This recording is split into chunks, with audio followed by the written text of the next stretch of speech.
नमस्कार प्यारे साथियों, आपका स्वागत है हमारे यूट्यूब चैनल में। और देखिए साथियों, जैसा कि हमने आपको बताया था, आपके डीएलएड फर्स्ट सेमेस्टर के लिए हम मैथ स्टार्ट करेंगे। तो मैंने आपको मैथ स्टार्ट कर दिया है और चैप्टर नंबर 2 से आज आपकी स्टार्टिंग चल रही है और यहाँ से हम आपको मैथ कराना शुरू करेंगे। चैप्टर नंबर 1 में आपको बताया था कि आपके शिक्षण शास्त्र से रिलेटेड पूरा चैप्टर है, तो इसको मैं आपको बाद में करा दूंगा। चैप्टर नंबर 2 से हम स्टार्ट करेंगे। तो चलिए साथियों, कॉन्सेप्ट समझेंगे, उसके बाद आपके क्वेश्चंस को हम आगे आपके लिए कराएंगे। तो चलिए वीडियो को स्टार्ट करते हैं। तो देखिए प्यारे साथियों, आपका चैप्टर नंबर 2 आप अपनी स्क्रीन पे देख सकते हो और चैप्टर नंबर 2 में आपका यहाँ पे क्या दिया गया है, संख्या। फिर आपका संख्यात्मक का बोध, संख्या और संख्यात्मक का बोध, अंकों का ज्ञान और इसी के साथ स्थानीय मान। तो इतनी चीज़ों को चैप्टर नंबर 2 में हम लोग डिस्कस करेंगे। तो संख्या क्या होता है, पहला क्वेश्चन आपका संख्यात्मक यानी संख्यात्मक का बोध यानी संख्यांक क्या होता है, इस तरीके से आपका क्वेश्चन बनेगा। आपका अंक क्या होते हैं, स्थानीय मान आपका क्या होता है।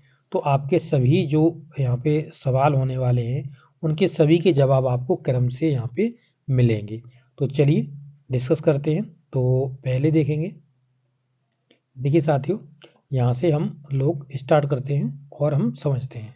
तो देखिए लिखा हुआ है, संख्याओं का बोध बालकों को शिक्षक द्वारा। जब हम संख्याओं का हमको कब बोध होता है, कब हमको उसका ज्ञान होता है, जानकारी होती है, जब जो शिक्षक होता है कक्षा में प्रायोगिक विधि से कराना चाहिए। शिक्षक को क्या करना चाहिए, प्रायोगिक विधि से आपको शिक्षक को समझाना चाहिए। जैसे कि आपको पहले एग्जाम्पल्स क्रिएट करने चाहिए, आपको बताना चाहिए, उसे एनवायरनमेंट से जोड़ना चाहिए। जैसे कि मान लीजिए यहाँ पे बात की जा रही है, एक प्लेट में गोलियों की संख्याओं का क्रम से बढ़ा करके। जैसे एक आप प्लेट ले लीजिए, ठीक है। तो मैं एक सर्कल के टाइप की यहाँ पे एक प्लेट ले लेता हूँ। इसमें क्या करूँगा मैं, जैसे देखिए बच्चों ने गोलियाँ देखी हैं, बच्चे गोलियों से जब छोटे होते हैं तो खेलते हैं, तो गोलियाँ उनको पता होती है। तो इस तरीके से आप गोलियाँ बना देंगे। जैसे मान लीजिए आप पहले एक गोली रख दो, फिर दूसरी गोली, इसी तरीके से तीसरी गोली, इस तरीके से उनको बढ़ाते जाओ और उनको पूछते जाओ कि बेटा बताइए पहले इसमें कितनी गोली थी। वो कहेंगे एक, अब हम कितनी गोली हो गई, दो हो गई, तीन हो गई, चार हो गई। इसी तरीके से आप इंक्रीज करते जाइए, उनसे पूछते जाइए। फिर आप इसको क्या कर सकते हो, आप घटा घटा के पूछ सकते हो कि अगर ये गोली मैंने यहाँ से उठा ली, इसको हमने निकाल लिया, अब कितनी गोलियाँ बची। अब यहाँ पे मैंने इस गोली को भी निकाल लिया, अब कितनी गोलियाँ बची। तो इस तरीके से आप उनसे क्वेश्चनिंग करेंगे, उन्हें बहुत आनंद आएगा इस चीज़ में, क्योंकि वो कंचे जो होते हैं उनको वो खेलते रहते हैं। तो उन्हीं कंचों को एक प्लेट में रख कर उनको निकाल कर उनको समझाइए। इससे आप क्या कर रहे हो, उनको आप उनका बिल्डअप कर रहे हो। इसमें क्या उनको जोड़ सिखा रहे हो कि जोड़ क्या होता है, जोड़ का जो कॉन्सेप्ट है उसकी आप आधार बना रहे हो। और यहाँ पर आप जो घटाना होता है उसको आप सिखा रहे हो, और उन्हें किस तरीके से एक मनोरंजन तरीके से आप उनको ये चीज़ें सिखा रहे हो। तो इस तरीके से आपको करना है। जैसा कि यहाँ पे और भी लिखा हुआ है, आप यहाँ पे देखेंगे तो लिखा हुआ है, 2 या 3 गोलियों से गोलियों की कुल संख्या कितनी हो जाएगी। बताइए, पहले एक गोली है, ठीक है, फिर 2 गोली हैं, 3 गोलियां हैं, इस तरीके से बढ़ाते जाओ, पूछते जाओ।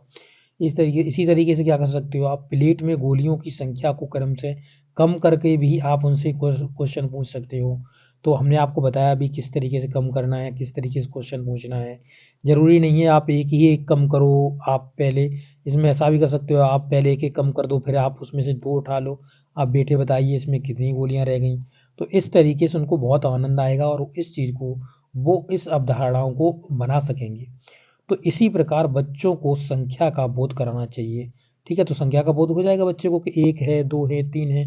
तो क्या हो रहा है, बच्चा संख्याओं को सीख रहा है, संख्या का बोध हो रहा है, उसको ज्ञान हो रहा है इस चीज़ का, ठीक है। तो आप इस तरीके से उनमें इस ज्ञान को डाल सकते हो, उनके दिमाग में इस चीज़ को सेटअप कर सकते हो। देखिए, 3 अंकों की संख्या तथा अंकों का ज्ञान, 3 अंकों की संख्या उनको किस तरीके से आप उनको ज्ञान कराओगे और किस तरीके। देखिए, पहले तो एक चीज़ समझ लीजिएगा कि आप डीएलएड का कोर्स कर रहे हो तो आप किसको पढ़ाने के लिए कर रहे हो। तो आप 1 से लेकर के और 5 तक जो प्राइमरी का होता है स्पेशली उनके लिए आप डीएलएड कोर्स करते हो। हालांकि यहाँ यूपी में आपका क्या होता है कि यहाँ पर आप 6 से लेकर के 8 तक के लिए भी एलिजिबल होते हो टीचर बनने के लिए। ऐसा क्यों होता है? ऐसा इसलिए होता है क्योंकि यहाँ पे जो डिप्लोमा कोर्स होता है वो आपका ग्रेजुएशन के बाद होता है। और अन्य अगर स्टेट की बात करी जाए, और कुछ स्टेट में ग्रेजुएशन के बाद होता है, अन्य स्टेट में इसकी जो मिनिमम क्वालिफिकेशन रखी गई है वो 12th रखी गई है एनसीटी के द्वारा। ठीक है, 12th रखी गई है। अगर आपने 12th कर लिया है तो आप डीएलएड कर सकते हो। तो 12th वाले जो कैंडिडेट्स होते हैं वो ओनली 1 to 5 ही एलिजिबल होते हैं, परंतु जिनका मिनिमम क्वालिफिकेशन ग्रेजुएशन रखा जाता है, यानी बीएससी या बीए हो गया आपका, जो भी ग्रेजुएशन लेवल पे है, तो उनके लिए आपका यहाँ पे 6 से लेकर के 8 तक के लिए भी आप टोटली एलिजिबल होते हैं। ओके, समझ गए? अब देखिएगा यहाँ पे, माना कि संख्या कितनी है? 786। 786 हमने एक संख्या मान ली। इस संख्या में 7 अंक जो है वो सैकड़ा का होगा। तो 7 अंक किसका है? सैकड़ा का है। और 8 अंक किसका है? यहाँ पे दहाई का है। और 6 अंक आपका क्या है? इकाई का है। सैकड़ा का होगा, 8 अंक आपका दहाई का होगा और 6 अंक आपका इकाई का होगा। अब ठीक है, तो आप समझ सकते हो यहाँ पे जो 7 है, 7 के बाद ये कौन से प्लेस पर है? तो आप देखोगे तो ये 100 प्लेस पे है, यानी सैकड़ा के प्लेस पर है। तो आप इसमें 100 का मल्टीपल करोगे। आप 8 देखोगे तो 8 जो है वो आपका कितने के प्लेस पे है? तो दहाई के प्लेस पर है। दहाई में कितना होता है? तो 10। ठीक है, तो 10 का मल्टीपल कर दोगे। और यहाँ पर जो 6 देख रहे हो ना, वो 6 आपका इकाई के प्लेस पर, तो 1 का मल्टीपल कर दोगे। तो इस तरीके से आपको यहाँ पर इनको ओपन करके इनको दिखाना है। ठीक है, अब यहाँ पे देख सकते हो इसी तरीके लिखा हुआ है 700 इंटू 100 बराबर में, सॉरी 700 इंटू में 100 बराबर में 700। इसी तरीके से 8 इंटू में 10 बराबर में 80 और 6 इंटू में 1 बराबर में 6। तो इस तरीके से क्या हो रहा है, इसमें आप समझा रहे हो और इस तरीके से ही आपको समझाना चाहिए।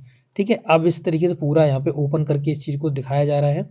अब यहाँ पे थोड़ा आगे बढ़ जाइएगा, देखिए तो यहाँ पे देखिए क्या लिखा हुआ है। अब देखिए इसको इस तरीके से आपको अगर समझाओगे आप, इस तरह से छात्रों में सैकड़ा की, दहाई की, इकाई की संख्या का अभ्यास कराया जा सकता है या किया जा सकता है। इस चीज़ को, अभ्यास को कराया जाता है। तो इसी तरीके से आप उनमें इस चीज़ का जो ज्ञान है उसको आप उनमें सेटअप करोगे, उनमें अच्छी तरीके से समझाओगे उनको। अब हम देखते हैं कि संख्या क्या होता है। तो संख्या के बारे में जानकारी लेते हैं, संख्या क्या होता है। तो देखिए, संख्या यानी जिसे इंग्लिश में बोलते हैं हम नंबर। तो नंबर कितनी वस्तुएं हैं? क्वेश्चन करा कि कितनी वस्तुएं, जैसे मान लीजिए यहाँ पर हमने इस तरीके से हमने वस्तुएं रख दी। ठीक है, अब हमने पूछा कितनी वस्तुएं हैं, तो आप यहाँ पे गिन सकते हो 1 2 3 4, यानी 4 वस्तुएं हैं। तो आप क्या बताओगे? 4 वस्तुएं हैं। ये क्या है? एक ये नंबर है। ठीक है, क्या है? ये नंबर है। 4 क्या है? एक नंबर है, यानी संख्या है ये। तो इसी को संख्या बोलते हैं। का बोध होता है तो उसे ही हम क्या बोलते हैं? संख्या बोलते हैं। ओके, तो कभी भी इस तरीके से पूछेगा तो कितनी वस्तुएं हैं, उनका बोध कराने के लिए जो संख्या का हम प्रयोग कर रहे हैं उसी को संख्या बोलते हैं। ठीक है, तो इस तरीके से आप समझ सकते हो। अब संख्यांक क्या होता है, तो संख्यांक के बारे में जानिए। तो देखिए, संख्यांक के बारे में जानते हैं। संख्यांक क्या है? संख्याओं को जिन संकेतों द्वारा व्यक्त किया जाता है उन्हें संख्यांक कहते हैं। किस तरीके से संख्या को व्यक्त किया? जैसे मैंने बोला 4। ठीक है, जैसे मैंने बोला 4, तो 4 आपने इस तरीके से लिख दिया। तो ये जो लिख दिया ना, पहले आपने बोला, अब ये आपने लिख दिया, तो लिख दिया, यही आपका क्या है? संख्यांक है। ठीक है, संख्यांक है ये। समझ गए? लिखने का जो ढंग होता है, उसको ही संख्यांक बोलते हैं। इसका अर्थ लिखने में प्रयुक्त अंक होता है। तो क्या लिखने में प्रयुक्त अंक किया गया? 4 अंक के प्रयुक्त किया गया। निम्नांकित सारणी में से 9, 1 से 9 तक की संख्याओं को संकेतों के रूप में लिपियों में प्रदर्शित किया गया है। ये क्या है? ये आपकी लिपियां हैं। तो आपने लिपियों के बारे में पढ़ा होगा। तो यहाँ पे आप देख सकते हो, पहली देवनागरी लिपि जिसमें हम लोग लिखते हैं, जैसे 1 को इस तरीके से लिखा जाता है, तो ये क्या है? ये संख्यांक है। इसी तरीके 2 को इस तरीके लिखा जाता है, 3 को इस तरीके लिखा जाता है, 4 को इस तरीके, 5 को इस तरीके से, 6, फिर आप 7 देखेंगे, इसी तरीके से 8, इसी तरीके से 9। तो लिखने का जो ढंग होता है उसे संख्यांक बोलते हैं।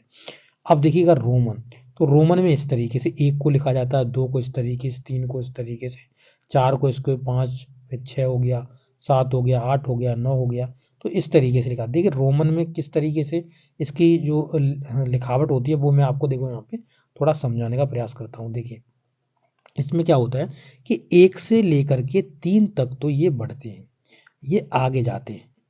फिर ये क्या करते हैं, ये 4 से सॉरी ये आपके 1 से लेकर 3 तक बढ़ते हैं, फिर ये 5 से लेकर के 4 तक ये घटते हैं आपके, ठीक है। फिर 5 से लेकर के ये 8 तक ये बढ़ के जाते हैं, और फिर ये 10 से लेकर के घटते हैं कितने तक, 9 तक घटते हैं। आप देख लोगे इसमें, देखो समझ जाओगे आप। जैसे ये 3 तक तो देखो बढ़ा हुआ है, जैसे पहले 1 को इस तरीके से लिखा, 2 को इस तरीके से लिखा, 3 को इस तरीके से लिखा, तो क्या कर रहा है, बढ़ रहा है। अब क्या करेगा, अब ये घटेगा, यानी पहले लिखेंगे 5, तो देखिए 5 लिख दिया। अब 5 में से हमको 4 लिखना है, तो पहले 5 लिखिएगा, और 5 लिखने के बाद इधर 1 लिख दीजिएगा। अगर इधर किसी संख्या को लिखा हुआ है तो वो घटेगी, और अगर इसके आगे लिखा हुआ है तो वो हमेशा बढ़ेगी, इतना याद रखना। तो यहाँ पर अब जैसे 5 लिख दिया, 5 के बाद हम 6 लिखते हैं, तो क्या करते हैं, 5 के आगे 1 लिखते हैं ना, तभी तो 6 बनता है। देखिए ये 6 बन गया। इसी तरीके 2 लिख देंगे 5 के आगे तो 7 हो जाएगा, 3 लिख देंगे तो 8 हो जाएगा। अब हमको लिखना है 9। 9 कैसे लिखोगे, तो पहले 10 लिखना आना चाहिए। तो 10 क्या होता है, तो 10 का होता है x, और x में से घटा दोगे कितना बचेगा, 9। क्या बचेगा, 9 बचेगा। तो इस तरीके से ये रोमन नंबर्स हैं वो लिखे जाते हैं। इसी तरीके से जो इंटरनेशनल सिस्टम होता है, इंटरनेशनल पद्धति होती है, उसमें भी इसी तरीके से 1 को 1, 2 को 2, 3 को 3, 4, 5 इस तरीके से इन नंबरों से इनको डिनोट किया जाता है। ओके, तो ये चीज़ें हमने आज आपको बता दिया, संख्या क्या होता है, संख्यांक क्या होता है, और आपको यहाँ पे किस तरीके से बच्चों को पढ़ाना है। ज़्यादातर उनके परिवेश से लेकर के जोड़ करके आप चलिएगा, उनको ऐसे ही एग्जाम्पल दीजिएगा जो कि उनके परिवेश में चीज़ें पाई जाती हैं, जिससे कि बच्चा आप उस चीज़ को अपने खुद से रिलेट कर सके और उन्हें सही तरीके से समझ सके। अब बताइए साथियों, हमने आपको किस तरीके से पढ़ाया, अच्छा लगा कि नहीं लगा आपको, अभी भी क्या हमको इम्प्रूवमेंट करना चाहिए, आपको और अच्छे से समझाने के लिए आप अपने सजेशन ज़रूर दीजिएगा, और वीडियो अच्छा लगा तो अपने दोस्तों के साथ ज़रूर से शेयर करिएगा। Okay, thank you.